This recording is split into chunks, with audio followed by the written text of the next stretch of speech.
Ang kwento ni Tomby. Ang kwentong ito ay hanggang sa totoong buhay. Mula ito sa isa nating tagapakinig na itago na lang natin sa pangalang Gilas. Taong 1970, probinsya ng Siquijor.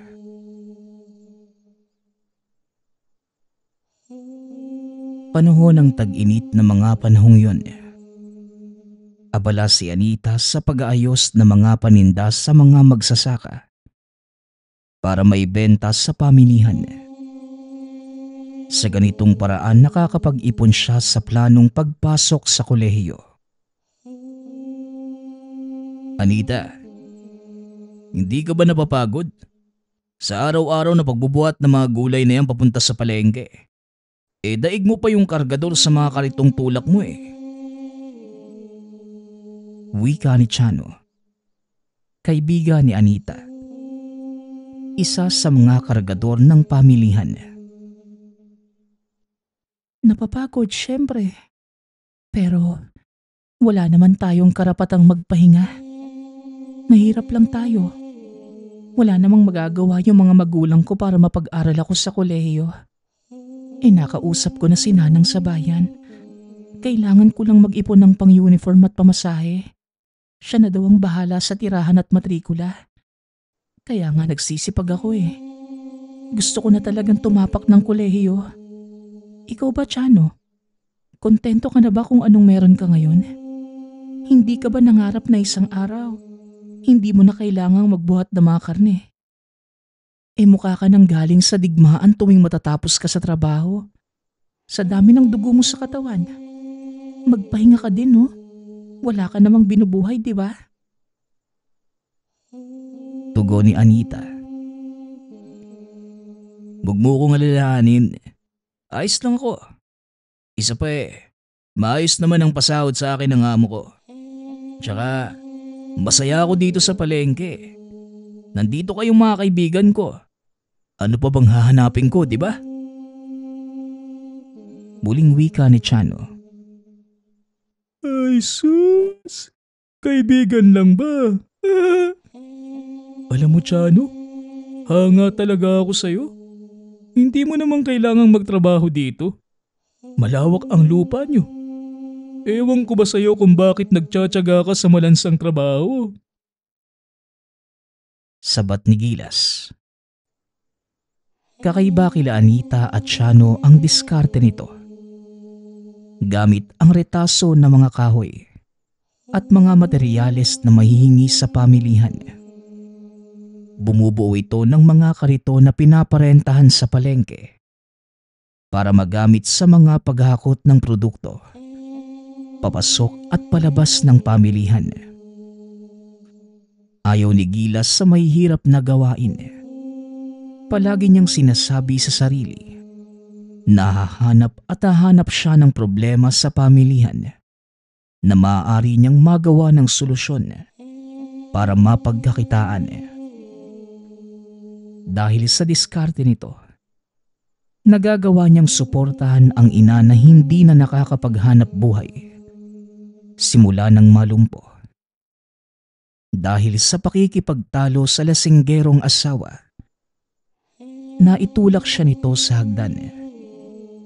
Mali ang pagkabagsak sa lupa at nabalian ng buto. Matapos yon, sumama pa ito sa ibang babae. Dagdag pa ng ama. Ayaw nitong mag-alaga ng lumpo at pabigat na babae.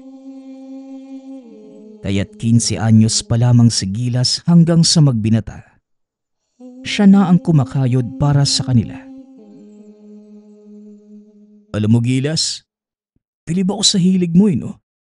Imbes na magbanat ka ng buto at sumakit ang katawan mo, sinong mag-aakala na makakaisip ka ng paraan para kumita ng hindi napapagod?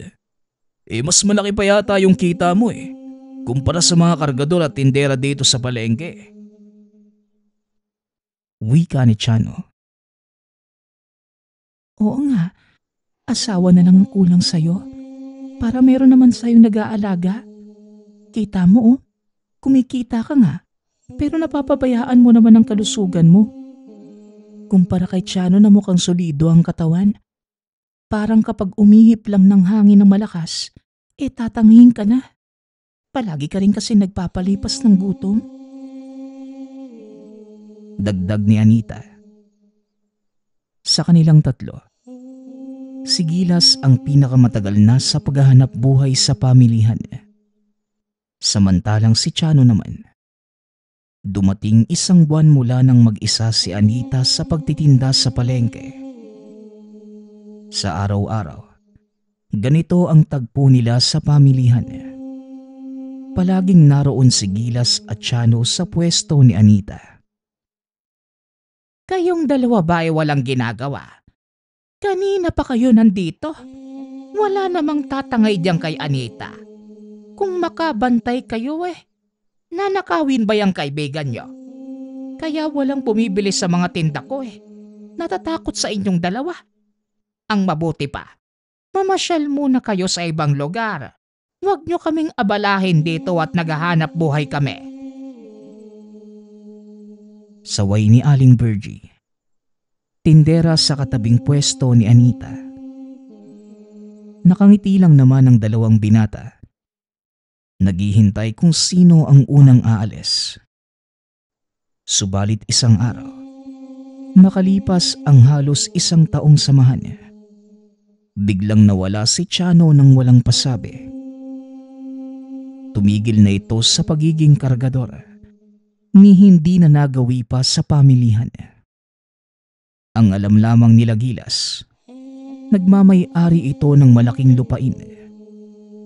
Ngunit hindi na ikwento ng binata kung saan ang eksaktong tirahan. Dahil sa mga naganap, habang lumilipas ang panahon, nakalimutan na din nila Gilas at Anita ang tungkol kay Tiano. 2 taon pa ang lumipas. Hindi na natuloy ang pangarap ni Anita na makapagkolehiyo.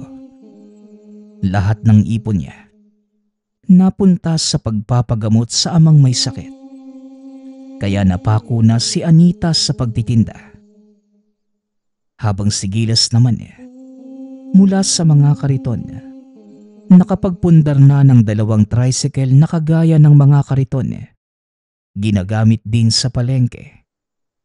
Triple ang kita na malaking tulong sa kanilang mag-ina. Anita, gabi na. Pauwi ka pa lang? Ang mabuti pa sumakay ka na't ihahatid na kita sa bahay nyo. Iwan mo na lang muna dyan yung kariton. Ipapaligpit ko na lang sa mga bugoy. Alok ni Gilas kay Anita. Kaya imbes na magtulak ng kariton, isinakay na lamang ni Gilas ang mga natitirang paninda ng dalaga sa tricycle. Maraming salamat Gilas Napakabait mo sa akin. Tugon ng dalaga. Ang mabuti pa. Simula bukas ako na ang maghahatid sundo sa'yo sa palengke. Para hindi ka na mahirapan. Mas malaki na yung braso mo kaysa sa akin sa kakatulak mo ng kariton. Isa pa pareho lang naman ang daan natin. Wika ni Gilas. 6:30 nang mapadaan sila sa madilim at bahagyang lubak na kalsada, papasok sa baryo ni Anita. Marahang pinapatakbo ni Gilas ang tricycle. Nang mula sa madilim na kasukalan, may tumawid sa kalsada. Mabilis ang mga pangyayari at tila anino lang na dumaan sa paningin ni Gilas. Samantalang hindi naman ito napansin ni Anita. Mukhang nalipasan na ako ng gutom Sabihin mo nga Anita, may nakita ka bang dumaan sa harapan natin? Medyo malabo na yung mga mata ko Tanong ni Gilas. Nais lamang makumpirma kung totoo ba ang nakita o namamalik mata lamang. Hindi ko naman napansin Gilas. Pasensya ka na Tugon ni Anita. Hindi malaman ngayon ng binata kung papaano makukumpirma ang nakita. Maya-maya pa, may gumulong namang niyog sa gitna ng daan. Imposibleng nahulog ito mula sa puno. Wala namang niyog malapit sa kung saan sila naroroon. At isa pa, kulay berde pa ito. Ang ibig sabihin bagong pitas lamang yon sa puno. Dahil sa pagtataka kung saan ito nanggaling, ang ginawa ni Gilas, iniiwas na lang niya ang tricycle at bahagyang pinabilis ang takbo. Kakaiba na ang pakiramdam niya sa daang yun. Tila may puwersang ayaw na naroon siya. Gilas, ayos ka lang ba? Mukhang balisa na yung itsura mo. Napano ka ba? Tanong ni Anita. Ngunit walang imik si Gilas at nagpatuloy lang sa pagpapatakbo ng sasakyan. Diretso lamang sa harapan ng tingin. Hindi na lumingon pa sa likuran. Ilang saglit pa narating na nila ang baryo ng Dalaga. Saka pa lamang nakahinga ng maayos si Gilas. Namumutla ito at bahagyang nanginginig ang mga kamay. Gilas, ayos ka lang ba? Namumutla ka na. Ang mabuti pa, pumasok ka na muna sa loob at ipaghahanda kita ng kape. Baka kung mapano ka pa sa daan yan eh. Wika ni Anita. Sumunod naman si Gilas. Pilit na pinapakalma ang sarili.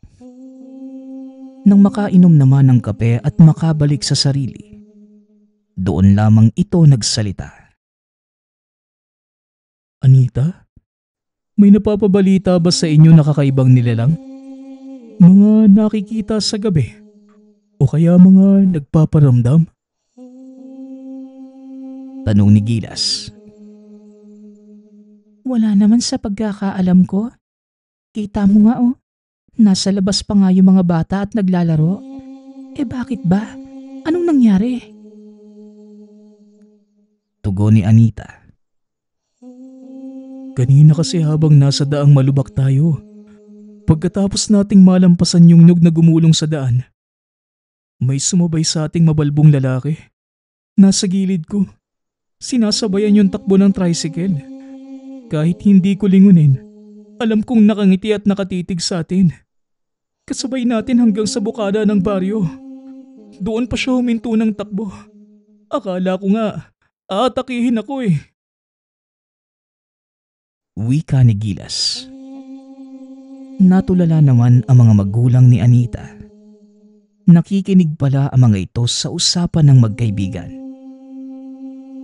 Ayon sa mga magulang, bagat ang nakita ni Gilas at kung totoong figura ito ng tao, aswang ang sumusunod sa kanila. Mabuti na lang at hindi sila inatake. Dahil sa takot, nagpasya si Gilas na doon na muna magpalipas ng gabi. Magpapaalam na sana siya sa mga magulang ni Anita na igagarahe ang tricycle sa bakuran at doon muna matutulog. Ngunit ayon sa ama nito, sa sala na lamang siya matulog. Delikado kung sa tricycle lang dahil maaari pa din siyang magambala ng aswang doon. Kagad namang sumang-ayon ang binata at nakatulog sa sala. Pero nagising siya sa mga yabag sa labas ng tahanan. Dahil naalimpungatan, sinilip niya kung saan nanggagaling ang ingay. Nakalimutan din niya na nasa bahay siya nila Anita. Nang masilip ang tricycle, may nilalang na nakaupo doon. Ilang beses pang kinusot ni Gilas ang mga mata sa pag-aakalang dala lamang ito ng antok. Ngunit hindi siya nagkakamali.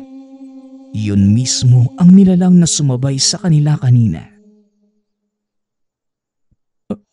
Anong ibig sabihin ito? Bakit kami sinusundan ng aswang na yan?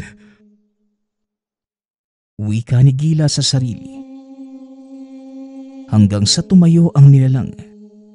Naglakad na tila namamasyala. Nagulat si Gilas na nasa tabi na niya pala si Anita. Pinagmamasdan din ng aswang habang papalayo. Nang mawala ito, naupo ang magkaibigan sa sala at nag-usap. Tingin mo, ano kaya yung pakay ng aswang na yun? Nakakapagtaka lang. Bigla na lang siyang sumulpot dito. Siguro napadaan lang, no? O kaya naligaw? Tanong ni Anita. Mula nang maipanganak siya sa lugar, wala namang nabalitang aswang doon. Isa ang lugar nila sa pinakakaunti ang kababalaghang naranasan ng mga residente. Hindi ko din alam, Anita. Pero kailangan mo mag-ingat. Delikado kung lalabas ka na madaling araw. Paano na lang kung inaabangan ka pala ng aswang na yun? Tugon ng binata. Dahil sa insidenteng yun, nahirapan si Anita. Hindi na ito makalabas ng maaga. Hindi na rin siya pwedeng magpagabi sa palengke. Bukod sa kanila, may iba pang mga residenteng nakakita sa aswang. Naging matunog ang usap-usapan sa lugar at umabot pa sa kabilang barangay. Ano nang plano mo? Mukhang matatagalan pa bago mawala yung gumagalang aswang. Hindi niyo ba naisip na lumipat na lang? Napakaliblib kasi dito eh. Kaya siguro punteriya kayo ng aswang. Wika ni Gilas. Kahit gusto naming lumipat, saan naman? Alam mo naman na yun lang ang pag-aari naming lupa. Tsaka nasa ibang probinsya pa ang mga kamag-anak namin. Wala kaming magagawa kundi magdasal na sana matapos na tong pagsubok na to. Tugon ni Anita. Maraming araw at buwan ang lumipas hanggang sa nasanay na lamang sila Anita sa bagong oras ng pagtitinda at pag-uwi. Sa tulong ni Gilas. Hindi nagtagal. Nagtapat ito ng pag-ibig sa dalaga. Sa mga puntong yun, mag-aapat na taon na silang magkakilala. Nasa tamang edad na din naman ang dalawa. Kaya kagad binigay ng mga magulang ang basbas nila kay Gilas. Napili ng bagong mag-asawa na manatili sa tahanan ni Gilas, kasama ang ina. Mas malapit ito sa palengke, kaya mas ligtas para kay Anita. Ngunit nang maglaon, nagtayo na lamang sila ng sariling tindahan sa lugar para hindi na pumunta pa sa palengke si Anita. Sa tingin ko, mas maganda na itong naisip mo. Sana mapalago natin yung tindahan mo. Wika ni Gilas. Masaya ang usapan. Hanggang sa makaramdam ng pagkahilo at pagkaduwal. Doon lamang nakumpirma ng mag-asawa na buntis pala si Anita. Ilang araw na din niyang inoobserbahan ng sarili. Ito din pala ang dahilan kung bakit pinipilit niya si Gilas na magtayo na lamang ng tindahan sa malapit. Alam niyang darating ang araw na yon. Hindi na siya ligtas na magpagala-gala sa labas. Mahal, kumusta ang pakiramdam mo? Mamayang hapon may pupuntang manghihilot dito. Nakausap ko na sa may palengke kahapon. Naikwento ko yung tungkol sa'yo. Ang sabi niya, pupunta daw siya ng matignan ka. Wika ni Gilas. Nagpa siya ito na hindi na muna pumunta ng palengke ng araw na yon para tapusin ang ginagawang higaan sa loob ng tindahan. Para kahit papano, magawang magpahinga ni Anita kahit nagbabantay ng tindahan. Minsan kapag matagal itong nakaupo, Bigla na lamang sumasakit ang tiyan. Mahal, anong oras ba yung usapan niyo ng manghihilot? Mukhang hindi na dadating yun 6:00 na oh. Ang mabuti pa, maghanap ka na lang ng iba. Baka nakalimutan na niyang may usapan kayo. Wika ni Anita. Ngunit sinabi ni Gilas na malinaw naman ang usapan nila. Hindi. Malabong makalimutan niya ang usapan namin. Kaedad lang natin yun eh. Imposible namang makakalimutin na siya. Baka naman may ginawa lang. Hayaan mo. Kung hindi siya sisipot, madami pa namang pwede akong pakiusapan. Kakaladgarin ko na dito mismo para hindi na makalimutan. Biro ni Gilas. Para kahit papano ay gumaan ang loob ni Anita. Nakasalukuyang nakasimangot. Hanggang sa Tao po? Gilas, tao po. wika ng babae. Naroon ito sa labas ng bakuran. Nang dungawin ito nila Gilas mula sa tindahan, kagad naman niya itong nakilala. Mahal, nandyan na yung manghihilot na sinasabi ko sa'yo. Ang mabuti pa, maghanda ka muna ng kape. Ihanda mo na din ang sarili mo. Ako na ang magpapapasok sa bisita. Sa wakas, matitigdan na niya ang panganay natin. Magandang hapon po. Mabuti naman at nakapunta ka. Akala namin nakalimutan mo nang bisitahin ang asawa ko. Wika ni Gilas. Ang sabi ko naman darating ako, di ba? May inayos lang ako na isa kong pasyente. Bueno, maaari na bang pumasok? Tanong ni Celeste. Aba oo naman. Halika tuloy ka sa bahay namin. Mahal, narito na si Celeste. Tugon ni Gilas. Lumabas naman mula sa kusina si Anita. Nakangiting binati ang babae. Magandang hapon, Celeste. Ako nga pala si Anita.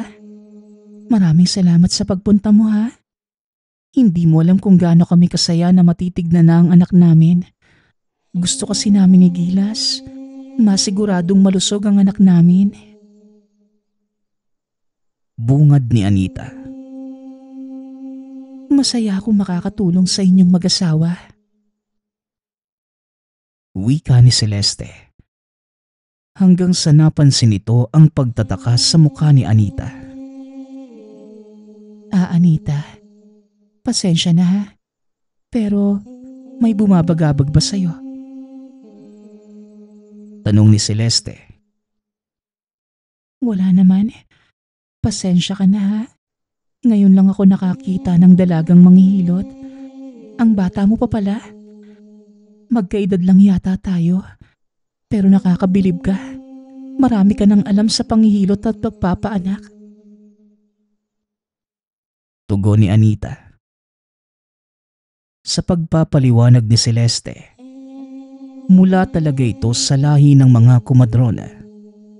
Kaya hindi kailangang magtaka ng dalaga sa mga kakayahan niya. Dahil sa mga narinig, napanatag naman ng mag-asawa.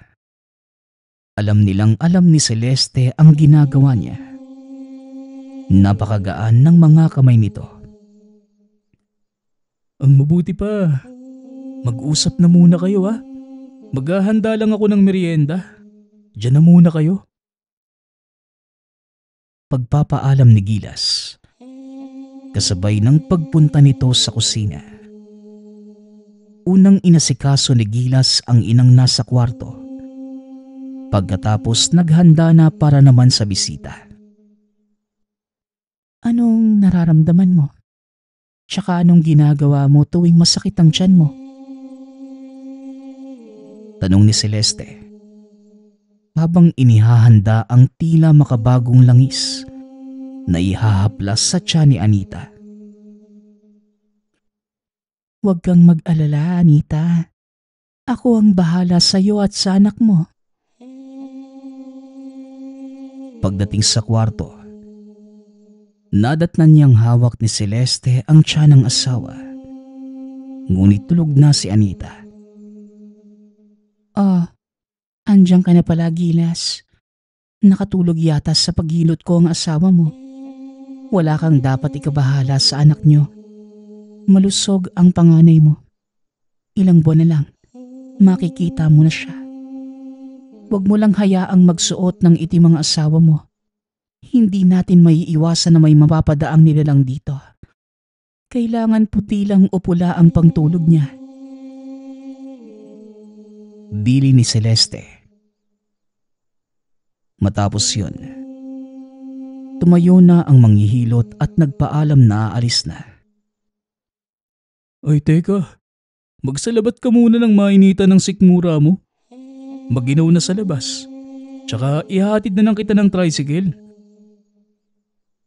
Wika ni Gilas. Ngunit mariin namang tumanggi si Celeste. Wag na. Busog pa naman ako. Tsaka nagmamadali na ako. Meron pa akong bibisitahing buntis. Wag mo na akong ihatid. Kaya ko naman na. Dito ka na lang sa asawa mo. Bantayan mong maigi.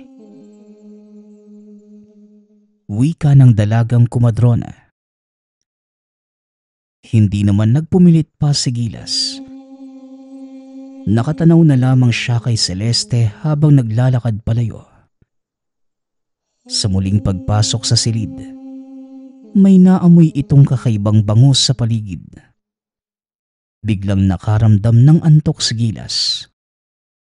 Nawala naman ang antok niya nang tawagin siya ng ina. Anak, ano bang nangyayari sa'yo? Bakit nakatulala ka dyan sa pinto? Malamig na ang hangin.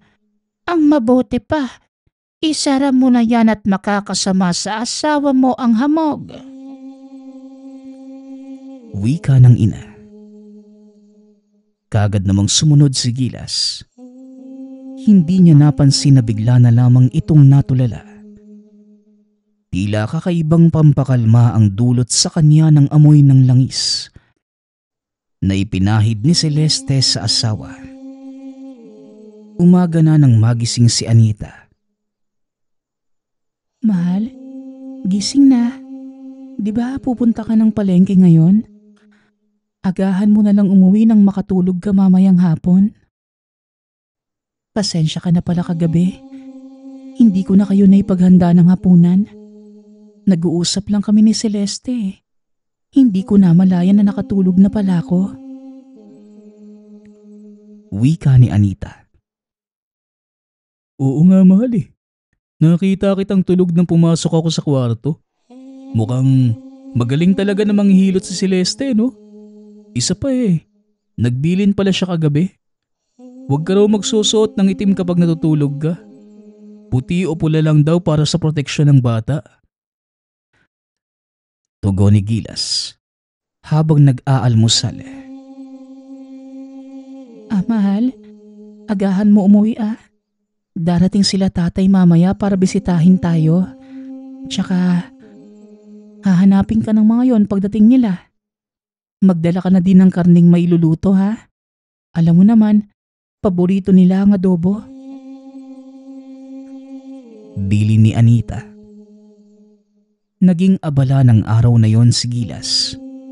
Madami ang mga gawain lalo pat 4 na ang tricycle. May sasakyan din itong bagamat segunda mano. Malaking tulong na para sa kanila. Bandang 3:00 ng hapon, ibinili na niya sa mga tauhan ang pagbili ng karne na bilin ni Anita. Habang siya naman, naroon lang sa sasakyan, abala sa mga talaan ng pautang. Magandang hapon, Gilas. Kumusta si Anita? Sana naman bumuti na ang pakiramdam niya. Eto nga pala, siguraduhin mong ihahaplas niya ito sa tiyan niya bago matulog ha. Makakatulong yan para maging mahimbing ang pagpapahinga niya. Wika ni Celeste. Nang may abot ng dalaga ang botelya, kagad na itong nagpaalam kay Gilas. Ni hindi man lamang siya nakapagpasalamat. Hindi na rin niya nabayaran ang langis na binigay ni Celeste. Sa isip naman ni Gilas, talagang maalaga lamang ito sa pasyente. Kalaunan, bumalik na ito ng tahanan. Iniabot sa kanya ang supot ng karne. Nang makuha, kagad ng bumiyahe pa uwi si Gilas. Manaho tay, Nay. Mabuti naman po maayos kayo nakarating dito. Nay, andito na po ako. Kumusta na po si Anita? Tanong ni Gilas. Nasa loob. Tinitig na ni Aling Maring. Nagsama kami ng manghihilot para makamusta ang apo namin. Akin ay ang dalamot, ako na ang magluluto. Sigurado kung pagod ka sa trabaho. Wika ni Tatay Raul. Nagtataka naman si Gilas. Kagabi lang may kumadrona ng tumingin sa asawa. Bakit kailangan pa ng isa? Ngunit dahil magulang naman ito ni Anita at para naman yun sa asawa at anak, nagpasalamat na lamang si Gilas. Ano ba itong botelya na narito, iho? Abay, langis ba ito? Tanong ni Nanay Maria. Mabuti po nakita nyo. Bigay po yan ng manghihilot at tumingin kay Anita. Mainam daw po yung ipahid sa tiyan ni Anita bago matulog para maging maayos ang pagpapahinga niya. Akin na nga po at iaabot ko kay Anita. Tugon ni Gilas. Kinuha nito ang botelya at kumatok sa kwarto para maibigay sa asawa. Magandang hapon po, Aling Maring. Salamat po sa pagtingin sa asawa ko Mahal, ipinapabigay nga pala ni Celeste. Ipahid mo daw sa tiyan mo bago ka matulog, nang maging maayos at mahimbing ang tulog mo. Wika ni Gilas. Ipinasuyo pa nito sa manghihilot para maibigay sa asawa. Ngunit biglang natigilan si Aling Maring. Mahabaging langit. Abay, saan mo ba ito nakuha, iho? Alam mo ba kung ano ito? Ay nakong bata ka. Tanong ni Aling Maring. Nagulat naman si Gila sa reaksyon ng manghihilot. Bigay po yan ng manghihilot ni Anita. Mainam daw po yung pampatulog lalo pat naglilikot ang bata. Wika ni Gilas. Abay, oo naman. Epektibo nga yung pampatulog. Pati lahat ng makakaamoy niyan makakatulog kalaunan. Ay, wag nyo nang patatapakin sa bahay nyo yung manghihilot na yan. Ito ang numero 1 gamit ng mga aswang para makatulog ang mga tao sa bahay ng biktima nila. Abay, baka magising ka. Wala na ang asawa't anak mo kung gagamitin nyo yan. Ang mabuti pa, itapon mo na yan o ibaon sa lupa. Wag mo na yang bubuksan. Bili ni Aling Maring.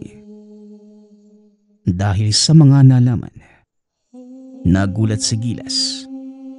Nais mang subukan na buksan at amuyin to. Pero naniniwala siya sa sinabi ni Aling Maring. Isa pa, matagal na niyang kilala ang biyenan. Hindi niya ito dadalhin doon kung wala silang tiwala dito. Ngunit ang tanong sa isipan ni Gilas, totoo bang aswang si Celeste? Kagad namang nagsabit ng pangontra si Aling Maring mula sa tahanan hanggang sa tindahan nila Gilas. Sa ganung paraan, kagad nilang may tataboy ang nilalang. Kung aswang nga ang dalaga, mararamdaman ito ang talisman na nilatag ng matanda.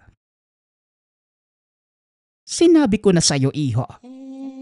Sa tagal kong nagpapaanak, iba't ibang mukha na ng aswang ang nakita ko. Mga nagpapanggap na mabait at banal na tao. Pero sa likod nun, isang masahol na halimaw. Huwag niyo lang tatanggalin ang mga pangontra. Kapag kumatok naman, huwag na huwag niyong imbitahan sa loob ng bakuran niyo. Kapag nangyari yon, mawawalan ng bisa ang mga pangontra natin. Wika ni Aling Maring. Napanatag naman si Gilas. Kung pananatilihin lang nila ang mga pangontra at hindi na kakausapin pa si Celeste, magiging maayos naman sila. Mabuti na lang pala at napasyal kami dito, iho. Mag-iingat kayo. Hindi lahat ng mabait ay totoo. Mas maraming mabait dahil may kailangan sa inyo. Palagi niyong tatandaan yan. Pangaral ni Tatay Raul. Nag-uumpisa pa lamang sila na bumuo ng pamilya. Marami pa silang matututunan. Sa isipan ni Gilas, matiwasay naman ang gabing yun. Sa tulong ng mga talisman ni Aling Maring, naging payapa ang isipan. Maging ang pagsuot ni Anita ng puting damit ay pinuna ni Aling Maring. Kinakailangang itim lamang ang isusuot nito, lalo na sa pagtulog, para hindi magawang makita kagad ng aswang ang bata sa loob. Kapag nakaputi, tila nakuhubad lamang ang buntis sa mata ng aswang. Dito na kumpirma nila Gilas ang katauhan ni Celeste. Dahil lahat ng sinabi nito, kasinungalingan lang pala ng huwad na manghihilot.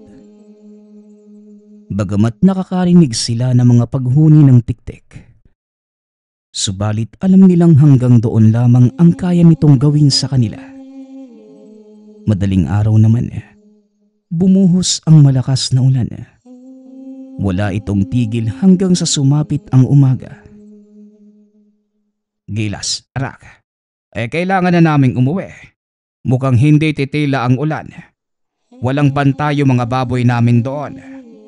Babalik na lang kami nila Aling Maring sa susunod na buwan para sa panganganak ni Anita.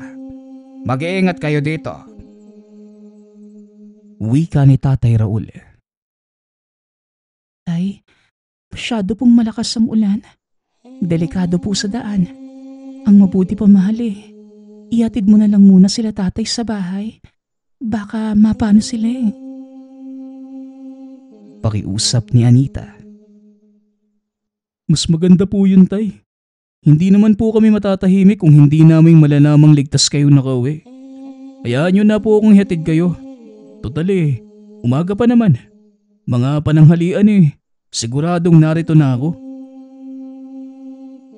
Dagdag ni Gilas. Pumayag naman ng mga magulang. Inihatid niya ang mga ito gamit ang sasakyan. Bahana sa ilang parte ng daan. Tama ang pasya nilang magpahatid. Magdadalawang oras na biyahe lamang naroon na sila sa barangay nila Tatay Raul. Kagad namang bumiyahe pabalik si Gilas. Mag-aalauna na. Kailangan pa niyang mamili ng mga kakailanganin sa bahay. Sa hindi inaasahang pagkakataon, nasiraan si Gilas ng sasakyan. Kailangan patuloy niya itong patignan sa talyer. Hindi niya alam kung bakit bigla itong tumirik. Habang naghihintay, namili na muna ito sa talipapa na malapit sa talyer at mga pangunahing pangangailangan sa pagluluto, kagaya ng sibuyas at bawang, maging kalamansi at mga panimpla. Bandang 5:00 nang maayos ito. Sa kabutihang palad, tumila na rin ng malakas na ulan. Kaya naging maayos na ang pagmamaneho ni Gilas. Ngunit sa daan papasok sa barangay, bigla itong hinarang ng 3 aswang. Mukhang unggoy at baboy na pinaghalo. Umaangil ang mga ito at kumikislap ang mga mata kapag tinatamaan ng ilaw ng sasakyan. Nalinti ka na. Bakit ngayon pa? Ano bang kailangan ng mga to? Tanong ni Gilas sa sarili. Ngunit sumugal si Gilas. Inabante niya ang sasakyan pabangga sa 3 aswang na nakaharang. Pero nang malapit na ang sasakyan sa mga nilalang, bigla itong nagsitalon at ngayon ay nasa bubungan na ng sasakyan. Nagwawala ang mga ito. Sinusubukang hablutin si Gilas. Asin, tama, alam ko na. Takot kayo sa asin, mga aswang kayo. Wika ni Gilas. Kinuha nito ang asin at kalamansi na nasa supot katabi niya. Kahit mapait at maasim, kinagat niya ang kalamansi at hinalo sa asin. Inabangan niya kung may magtatangkabang dumungaw sa kanya mula sa bubungan. Nang hindi niya mailaglag sa bubungan ng mga aswang, binangga niya sa poste ang sasakyan. Tumilapon ang 3 aswang kasabay ng paglabas at pagsugod para sabuyan ng asin ang mga ito. Ngunit mabilis kumilos ang mga aswang. Isa lamang ang nagawa niyang patamaan, habang yung 2 naman nakapaikot sa kanya. Mukhang hanggang dito na lang ako ah. Wika ni Gilas sa sarili. Tila pasuko na ito ng mga sandaling yun. Alam niyang walang pag-asa at hindi na niya magagawang lusutan pa ang 2 aswang dahil ubos na ang lakas. Hanggang sa bigla na lamang may lumapag sa harapan niya. Isang matipuno at mas matangkad na aswang. Kagad sinugod ang 2 kalaban. Mas malakas ito at gamit ang matatalas na kuko at ngipin. Nilaslas niya ang leeg ng 2 aswang. Napaisip si Gilas. Bakit bigla na lamang siyang tinulungan ng isa pang aswang? Gilas, bilisan mo. Kailangan pa nating tulungan ng asawa mo. Kasalukuyan siyang inaatake ng pangkat nila Celeste. Wika ng nilalang. Pamilyar sa kanya ang boses nito. Tila bigla siyang bumalik sa nakalipas. Chano, ikaw ba yan? Anong nangyari sa'yo? Tanong ni Gilas. Subalit hindi na tumugon pa ang nilalang. Pagkauwi ng tahanan, nakapalibot ang 4 na aswang sa bahay nila Gilas. Habang patuloy sa mga pag-usal ng mga orasyon para masira ang mga proteksyong nakalagay.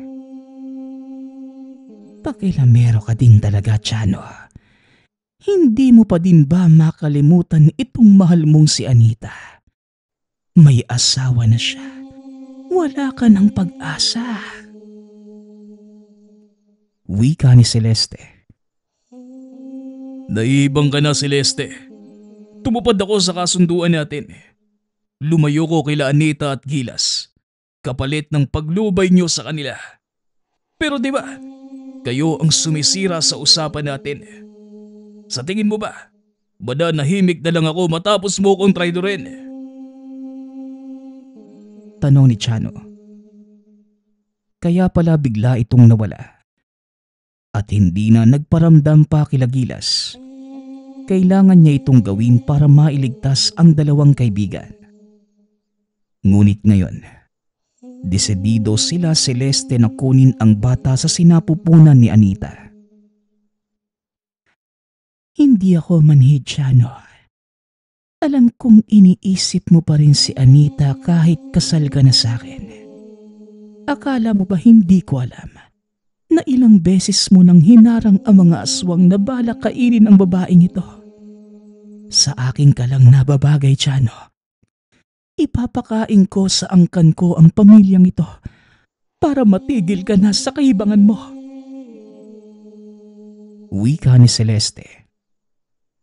Ilang saglit na lang, malapit nang masira ang proteksyon sa tahanan. Hindi na nakatiis pa si Gilas. Sinabuyan niya ng asin ang mga naroroon.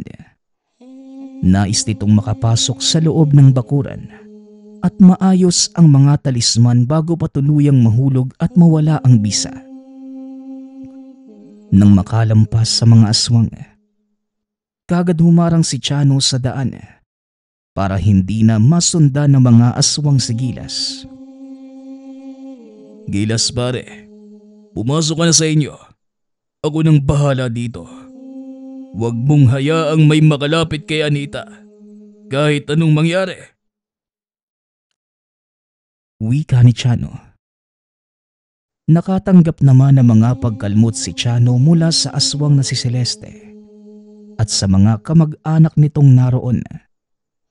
Nakita ito ni Gilas. Hindi niya kayang hayaan na lang ang dating kaibigan na mapatay na mga kauri nito. Biglang naalala ni Gilas ang botelya ng langis na pampatulog. Ayon kay Aling Maring, kahit sinong makaamoy nun, tao man o hayop, siguradong kagad mawawala ng malay. Sa oras na mabuhos ang lahat ng laman ng botelya at kumalat sa hangin. Mabuti na lang, hindi niya ito itinapon at tinago niya lamang sa kanilang katre. Mabilis na pumasok si Gilas. Kinuha ang botelya. Kasabay ng pagtakip sa muka at ilong para maiwasang malanghap ang laman. Naganap ito ng pamalo. Hanggang sa nakita ang tubo na palaging dala sa sasakyan.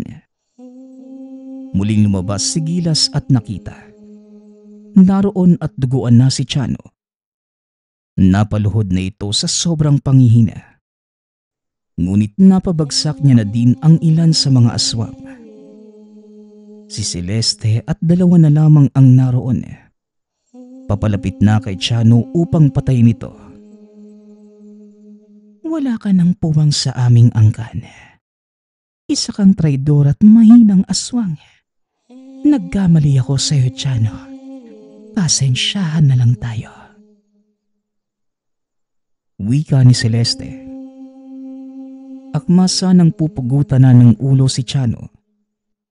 Sumigaw si Gilas at hinagis ang isang tela sa binata. Sinabihan itong magtakip at huwag lalanghapin ng hangin. Kasabay ng pagbasag ni Gilas sa botelya. Mabilis na kumalat sa hangin ang amoy nun. Nagbagsakan ang mga insektong naroon. Kasunod ang pangkat nila Celeste. Nawalan sila ng lakas at hindi napigilan ang pagtulog. Ayos Gilas, sino mag-aakala na ang lasong pampatulog na gawa ni Celeste ang siya ding magpapabagsak sa kanila? Wika ni Chano. Gamit ang lubid, itinali nila ang mga tulog na aswang. Isinakay nila sa sasakyan ni Gilas at nagpasama si Chano na ihatid sa isang lugar kung saan naroon ang pinuno ng samahan ng mga aswang. Hinayaan ni Chano ang mga nakakatandang aswang na magpasya sa ginawang pagsira ni Celeste sa kasunduan at ang tangkang pagkain sa sanggol. Ayon sa kasunduan ng pagpapakasal kay Celeste, kailanman ay hindi niya lalapitan o hahawakan man lang. Mabangis ang mga aswang, ngunit kagaya ng tao, may sinusunod din silang mga batas. At mas malupit ang kaparusahan sa sino mang susuway sa mga ito. Maraming salamat, Chano. Buong akala namin kung napano ka na. Bigla ka na lang nawala eh. Sana makabisita ka sa amin kapag naipanganak na ni Anita yung panganay namin. Wika ni Gilas. Inakbayan lang nito si Chano at hinatid sa labas ng sityo. Huwag kang mag-alala, kaibigan. Palagi ko kayong babantayan ni Anita. Ingatan mo ang pamilya mo. Sana ay huwag kayong magbabago. Tugon ni Chano. Maayos namang nakauwi si Gilas. Wala din namang masamang nangyari kay Anita, maging sa nanay at sa anak. Dahil sa mga talisman na tinupad ang tungkuling protektahan ng sambahayan, Walang naging balita si Gilas kay Chano. Maging si Celeste hindi na nila nakita pa. Tila nahatulan ito ng mabigat na kaparusahan sa mga ginawa nito. Hanggang sa lumipas ang mga araw, buwan at taon, mas naging matibay ang samahan ni Gilas at Anita. Lumaki ding malusog ang sanggol. Matagal na panahon man ang nakalipas. Magpasa hanggang ngayon.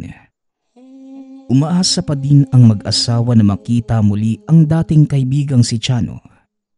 At kahit kailan, hindi nila malilimutan nang matunghayan ang tunggalian ng masama at mabuting aswang. Nagpapasalamat nga pala ako sa lahat ng sumusuporta sa ating channel. Nawa ay patuloy niyong suportahan at pakinggan ang ating mga kwento. Hanggang sa muling pakikinig. Paalam.